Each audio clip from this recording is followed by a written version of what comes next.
আসসালামু আলাইকুম, ওয়েলকাম করছি রিয়াসাদ আজিম। ভিন্ন ধর্ম মতাদর্শে যারা শুনছেন সবার প্রতি আন্তরিক কৃতজ্ঞতা। সারাদিন নাটকীয়তা ভাই, সাসপেন্স, ধুম 4 এটা যেন হচ্ছে বিসিবি প্রডিউসড এবং ফারুক আহমেদ এবং নাজমুল আবেদিন ফাহিম অভিনীত সাসপেন্স ফিল্ম ধুম 4 কি হতে যাচ্ছে। বাংলাদেশ ক্রিকেট বোর্ডে মান অভিমানের এমন একটা পর্যায়ে তৈরি হয়েছে, এমন একটা ঘটনা ঘটেছে সকাল থেকেই যে নাজমুল আবেদিন ফাহিম ফেড আপন রানিং প্রেসিডেন্ট ফারুক আহমেদ এবং he is going to resign from his post. এমনও শোনা গেছে যে উইথিন নেক্সট 7 days ফারুক আহমেদকে তার পদ থেকে সরিয়ে দেয়া বা পদত্যাগ করা হতে পারে, এরকম একটা আলোচনা আকাশে বাতাসে ডালপালা মেলেছে। বিকেলের দিকে পুরো ঘটনা 360 ডিগ্রি ঘুরে গেছে। ফারুক আহমেদ এবং নাজমুল আবেদিন ফাহিম পাশাপাশি দাঁড়িয়ে সংবাদ সম্মেলন করেছেন বা মিডিয়ার সাথে কথা বলেছেন। ইনফ্যাক্ট নাজমুল আবেদিন ফাহিম যেই এলিগেশনসটা তুলেছিলেন সেটা যে অনেকটাই আবেগী হয়ে, এবং ফারুক আহমেদের যে বিহেভ নিয়ে কথা হচ্ছে সেটাও হিট অফ দ্য মোমেন্টে, সেটা যেন এই মুহূর্তের বাস্তবতা। আসলেই কি তাই? ফারুক আহমেদের সাথে আমি কথা বলতে চাই। আপনারা যদি আমার সাথে থাকেন, আমি এখন ফারুক ভাইকে কল দিব। যদি কলটা ধরে দেন ডেফিনেটলি একটা প্রপার আইডিয়া আমরা হয়তো পেতে পারি। ফারুক ভাইয়ের যে ফোন ক্যারিয়ার সেখানটায় ফোন ঢুকছে না এবং কলিং হচ্ছে মূল ক্যারিয়ারে। আমরা কল দেওয়ার চেষ্টা করব, মানে হোয়াটসঅ্যাপে আমি কল করে ব্যর্থ হয়েছি, মূল ক্যারিয়ারে কল যায় কিনা সেটাও দেখার বিষয়। ফারুক ভাইয়ের সাথে কথা বলে আমার কাছে মনে হয় যে আসলে কি ঘটলো। আসলেই কি 7 দিনের মধ্যে বিসিবি প্রেসিডেন্ট তার জায়গা থেকে সরে দাঁড়াচ্ছেন? নাজমুল আবেদিন ফাহিমের সাথে সমস্যা কি নিয়ে সবকিছুর উত্তর খোঁজার চেষ্টা করবো। কল হচ্ছে, ফারুক আহমেদ আমার সাথে।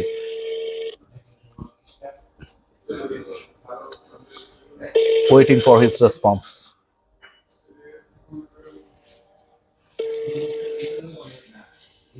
বিসিবি প্রেসিডেন্ট ফারুক আহমেদের অপেক্ষায়। উই হোপ যে এই কলটা তিনি যদি ধরেন, আমার কাছে মনে হয় যে অনেক কিছুই ক্লারিফাই হবে। অনেক ইস্যুস নিয়ে আসলে অনেক ধরনের ড্রামা চলছে, সেগুলো আসলে কেন হলো, কিভাবে হলো।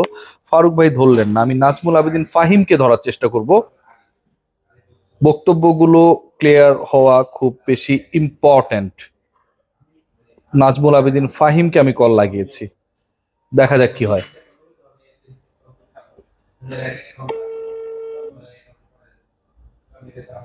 ক্রিকেট বোর্ড রিলেটেড ইস্যুস রয়েছে। বাংলাদেশ ক্রিকেট বোর্ডে হচ্ছেটা কি? সাকিব তামিমের পর ফারুক ফাহিম। ফাহিম ভাই আসসালামু আলাইকুম। ইয়েস ফাহিম ভাই, ফাইনালি আই গট ইউ। না, আই আন্ডারস্ট্যান্ড, আমি আন্ডারস্ট্যান্ড ফাহিম ভাই, আপনি ব্যস্ত থাকেন। ফাহিম ভাই, আমি যদি একটু আপনার সাথে অফিসিয়ালি কথা বলতে চাই ফাহিম ভাইয়া, এটা আমি ডিজার্ভ করি এখন। ফাহিম ভাই, আপনি আমাকে 2টা মিনিট সময় দেন প্লিজ। ওকে ফাহিম ভাই, আমি রেকর্ডিং এ ফাহিম ভাই আপনার পারমিশন নিলাম। আমি আপনাকে অনেক রেসপেক্ট করি, সো আপনার সাথে কোনো ধরনের ওই যে পারমিশন না নিয়ে রেকর্ড করা আমি করতে চাই না। ফাহিম ভাইয়া, আসলে কি ঘটলো সকাল থেকে এবং বিকালে গিয়ে কি ঘটলো? মানে সকালে আপনি খুব স্বাভাবিক যে ব্যাপারটা নিয়ে আপনি কথা বলেছেন, ফারুক ভাইয়ের সাথে আমার পার্সোনালি কথা হয়েছে, তিনিও সেটা স্বীকার করেছেন। তিনি বলেছেন যে এটা হিট অফ দ্য মোমেন্টে হয়ে গেছে।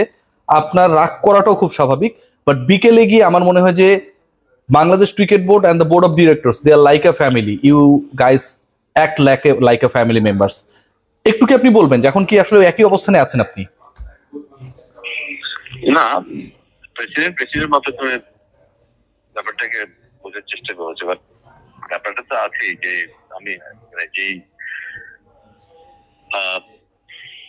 আমি যেসব কথাগুলো বলেছি কিন্তু মানে খুব সহজ কথা না, খুব একটা সাধারণ একটা ঘটনার পরিপ্রেক্ষিতে কথা বলার কথা না।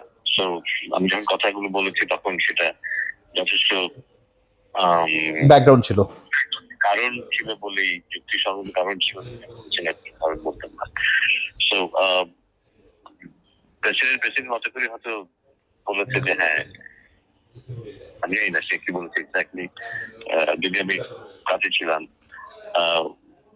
হ্যাঁ তো সেটা আমাকে তো বলেছে, বাট আমার তো দেখার ব্যাপার থাকবেই যে আমি কিভাবে কেমন করে কাজ করতে পারি, আমার অবস্থান কি থাকে, আমি যেভাবে দেখতে চাই সেভাবে আমার মতো করে আমি যেভাবে দেখি সেভাবে। আপনাদের গ্যাপটা ফাহিম ভাই, আমি যতটুকু শুনলাম, আপনি মনে হয় ফারুক ভাইয়ের কাছাকাছি ছিলেন ওই সময়টা। আমি কল করেছিলাম, ফারুক ভাই কল করেছিল ইনফ্যাক্ট, যে আসলে ভুল বুঝাবুঝির কিছু জায়গা ছিল এবং বড় ভাই ছোট ভাই আপনারা ঠিক হয়ে গেছেন, এরকম একটা আপনারা মনে হয় দুপুরে খেয়েছো না একসাথে, আপনি কি বলবেন যে সেটা কি এখনো আগের অবস্থায় আছে?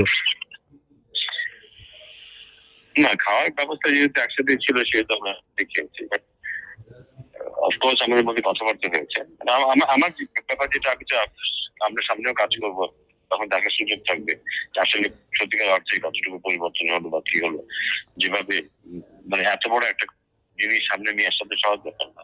আমি যথেষ্ট একটা সিচুয়েশনের মধ্যে পড়েছিলাম বলেই সব কথাবার্তা বলা, এবং সেটাই এখন দেখার বিষয় যে সেখান থেকে আমাদের যদি উচ্চারণ হয় খুব ভালো কথা, যদি আমরা ভালোভাবে কাজ করতে পারি খুব ভালো কথা, সেটা এখন দেখার বিষয়। আপনাদের দুজনের মধ্যে কি কথা হলো ফাহিম ভাই, যতটুকু শেয়ার করা যায়, মানে যদি একটু বলতেন ফাহিম ভাই।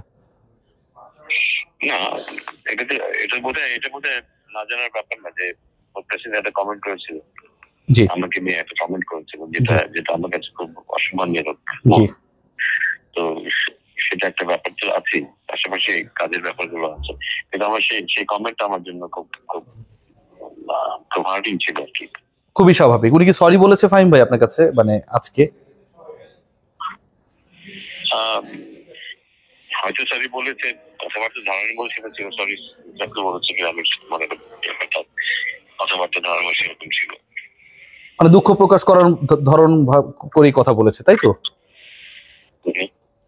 ফাহিম ভাই, ফিউচার বোর্ডে আসলে কি আমরা কি এটা দেখতে পাবো কিনা যে এরকম গ্যাপস গুলো আর থাকবে না?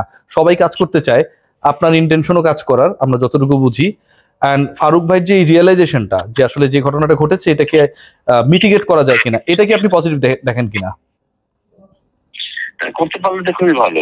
সেটা এখনকার একটা সময় ছিল যখন একজন দুজন মিলে সবকিছু সিদ্ধান্ত নিত। এখন আমরা যখন জিজ্ঞেস করি কারেন্ট বোর্ডের অনেক ডিরেক্টর, তারা বলেন আমরা জানতাম না। আমরা কখনই হওয়া উচিত না। বোর্ড ডিরেক্টর সবাই তাদের ইয়ে নিয়ে এখানে আসবে এবং তাদেরকে গুরুত্ব দিতে হবে, তাদের মতামত গুলিকে গুরুত্ব দিতে হবে, তারা সবকিছু জানবে, সবকিছু ইনভলভ থাকবে, এই জিনিসটা হওয়া উচিত। একটা কালচার আমাদের এখানে হয়ে এসেছে, সময় একটা কালচার হয়ে এসেছে যে একজন দুইজনের হাতে সবকিছু থাকবে এবং তারাই সব সিদ্ধান্ত নেবে এবং সবাই সেটাই মেনে নেবে।